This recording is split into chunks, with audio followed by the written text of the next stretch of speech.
Juste avant de commencer la vidéo, je voudrais vous dire que j'ai lancé un serveur Discord, le lien est dans la description, alors rejoignez-le. Ça me ferait super plaisir et je vous laisse avec la vidéo. Salut tout le monde, c'est SCP Universe FR. Aujourd'hui, on se retrouve pour parler de SCP-008, un SCP de classe Euclide. C'est parti! SCP-008 est un prion complexe dont les échantillons sont stockés sur les sites G2.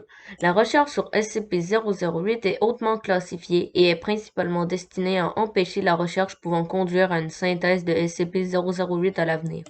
Les caractéristiques du prion SCP-008 comprennent un taux d'infectiosité de 100%, un taux de mortalité de 100%, une transmission par les muqueuses exposées et tous les fluides corporels, pas de transmission par l'air ou l'eau.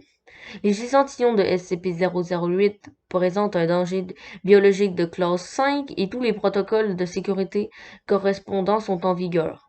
Les mesures d'incinération et d'irradiation seront déployées si une force extérieure tente un démantèlement de l'installation dans le cas d'une panne de courant ou de l'absence des communications sur tous les canaux pendant 8 heures.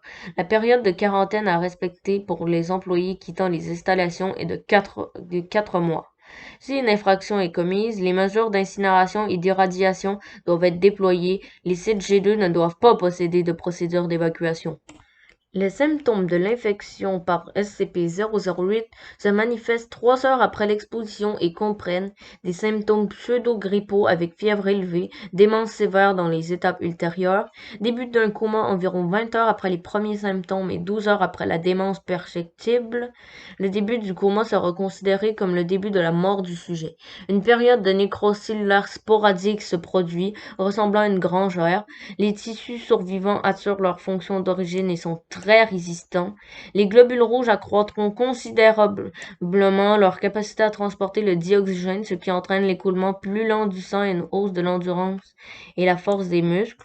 Les systèmes nerveux et musculaires ne sont pas affectés par l'insuffisance organique pendant plusieurs heures. Le métabolisme peut ralentir à des niveaux extrêmement bas, ce qui permet au sujet atteint de survivre pendant plus de 10 ans sans alimentation.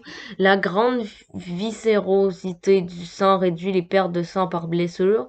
La commande motrice et les instincts comportementaux sont endommagés. Les capacités cognitives sont gravement retardées et irrégulières. Les animaux présentent une nécrose cérébrale importante et sont inactifs. Le sujet peut s'adapter à ces systèmes nerveux très endommagés, mais se limite à des activités physiques de base, comme se tenir debout, marcher, mordre, empoigner et ramper. Le sujet sera énergiquement attiré par les images, sons et odeurs se rapportant à un homme vivant. Le sujet tentera d'avaler les humains vivants si le contact physique est établi. Neutraliser complètement les sujets infectés exige d'importants traumatismes crâniens.